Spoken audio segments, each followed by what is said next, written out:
Hey guys, welcome back to my channel. So today is part 3 in how I make my farmhouse signs.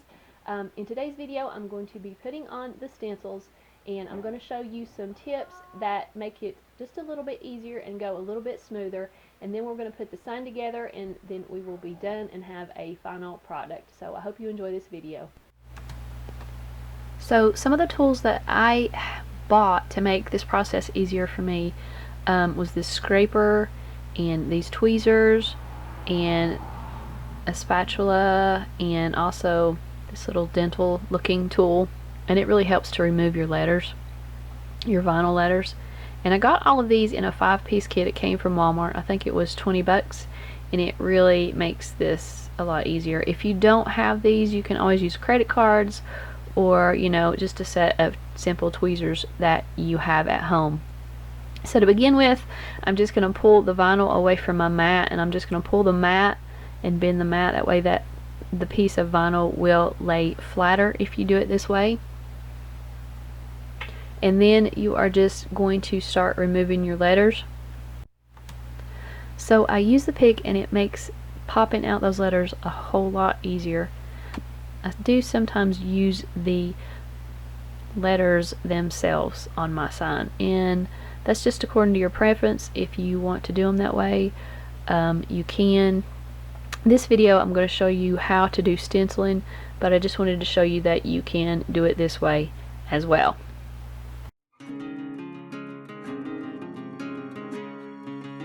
Okay, so I'm just going to remove the rest of my letters, and this is a pretty simple process. The pick makes it a whole lot easier. Like I said, you can use tweezers, and that will definitely make things easier. If you try to go about removing these with your fingernails, it can be a little messy.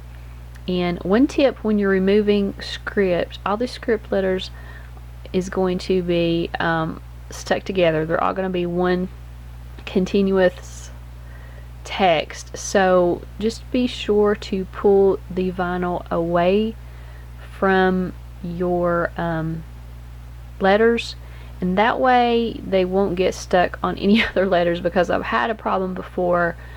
If I didn't watch very closely, they would all get tangled up and all stuck together, and that could be a really huge mess as well. So just be sure to keep all your letters away from one another.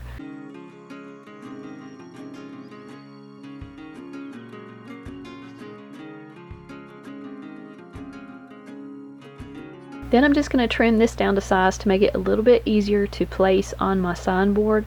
That way I'll know exactly where I'm going to put it, and there's not any extra leftover vinyl to get in my way. Now this is the Cricut transfer tape. As you can see, it's really stiff.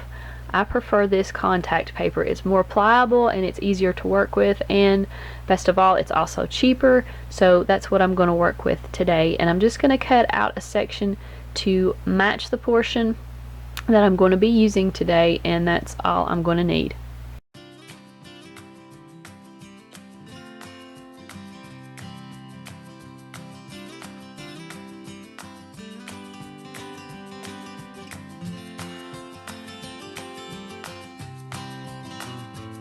So then you're just going to remove the backing from the transfer tape or from your contact paper, the clear contact paper. And a tip that I'm going to give you right now is going to make things go a lot easier for you.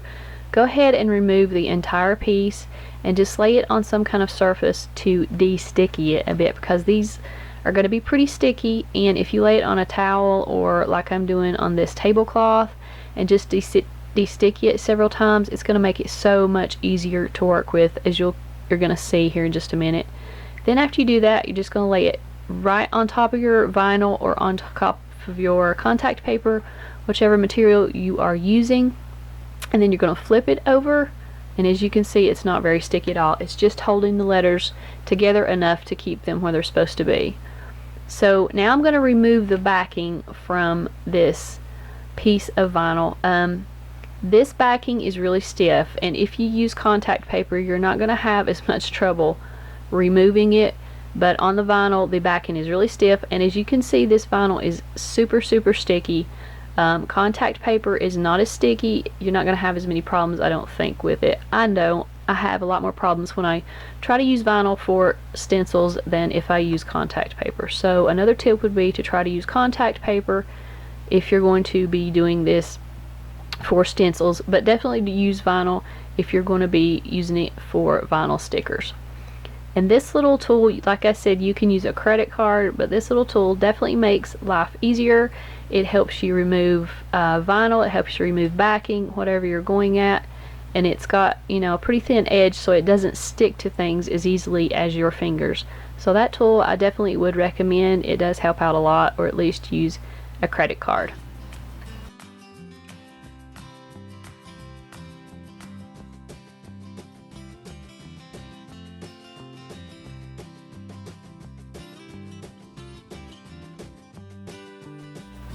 And sometimes you may have to work with the shape of your letters to remove some of these things. If you kind of work with the shape of them and go in the flow or the direction of your letters, that kind of helps too. So another tip is going to be to de-sticky your vinyl as well. You may want to do this if you use contact paper too. That's just going to make the process be a lot less messy, as I'll show you here in just a second. So once you do that, I'm going to go ahead and place my stencil exactly where I want it. You can kind of measure and get it centered to however you would like.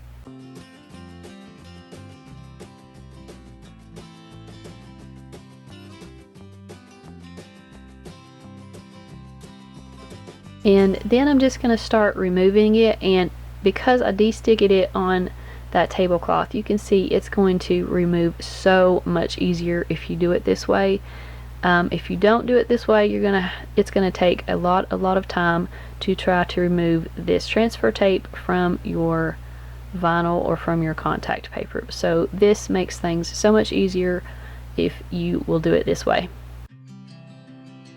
So now I'm ready to start doing my stenciling, and I'm just going around the edge of all my letters, making sure that all of those are really sealed good. If not, your paint will definitely leak through any holes or any air bubbles that you have around the edge of your letters.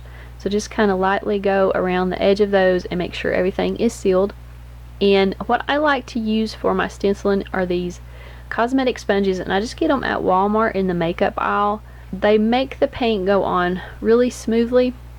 They're cheap and they're also easy to use, and I just prefer using those, but you can use whatever you would prefer. I'm just using this flat paint. It's craft paint from Walmart. If it will focus, you can see it's just black, and the brand is Apple Barrel. You can use chalk paint. You can use whatever kind of paint you want. This is just what I had on hand. So I'm squirting it out into a paper plate. And the trick to this is just to make sure your paint is really dry when you start stenciling. If not, it's going to bleed under your vinyl and get onto your sign underneath. But I'm just putting it on in a really thin layer, very dry, and you may need to put it on in 2 or even 3 different layers, and that is fine. The first layer I'm putting on really thin. It's just going to seal around the edges, and then I'll go back and put on a second layer.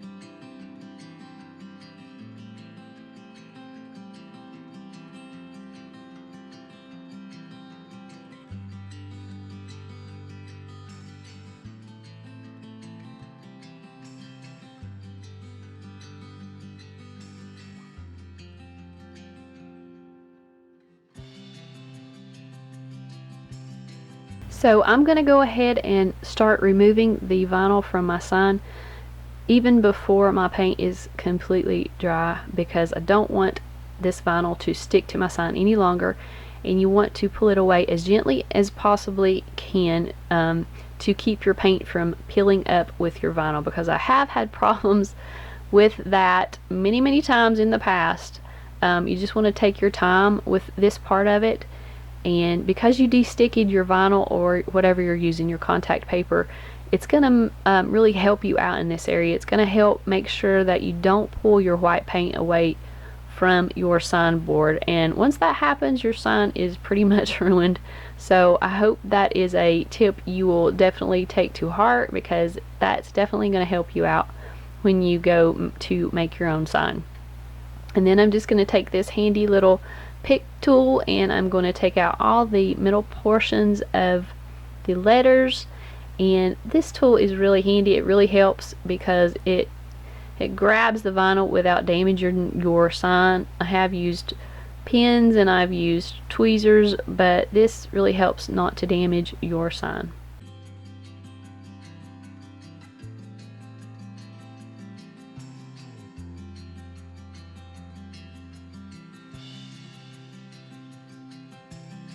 So now that you have all of the vinyl removed and you're ready to start doing the framing, the way that I do this, and you may want to do yours completely different, is I go ahead and put my framing together, and I put the pieces that I want to show to the front, on the front side, and then I go ahead and staple the front side one time just to secure it together. And I'm just using a Stanley, I think it's a Pro shooter, and it uses either 1/2 inch or 5/8 inch staples, and I think these I'm using are 5/8 inch, and I have not had any problems with this size staple. They hold very well, and my signs are pretty stable and sturdy once I get done using them. So once I have all of my 4 corners stapled, I'm going to flip it over. I'm going to place my sign on there, and then I'll flip it back over and just kind of line things up to make sure that the front of it looks good and nothing is covered up.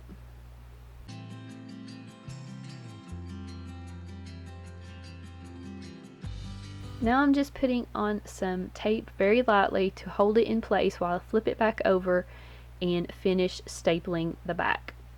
So I just take my stapler and I go around all of the edges, each side with the staple gun, and just make sure that you are actually stapling to your framing. I've had very many times in the past where I was stapling to nothing. So you just want to make sure that you are stapling to your framing and make sure that you have enough room on your edges to staple to your framing.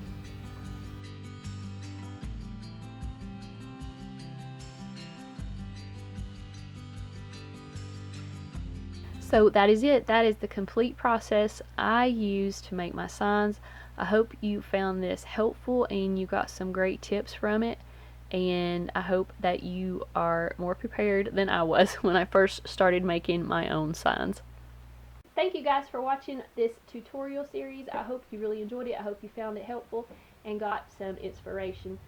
So if you're not subscribed, I hope you'll subscribe, and I will see you in my next video.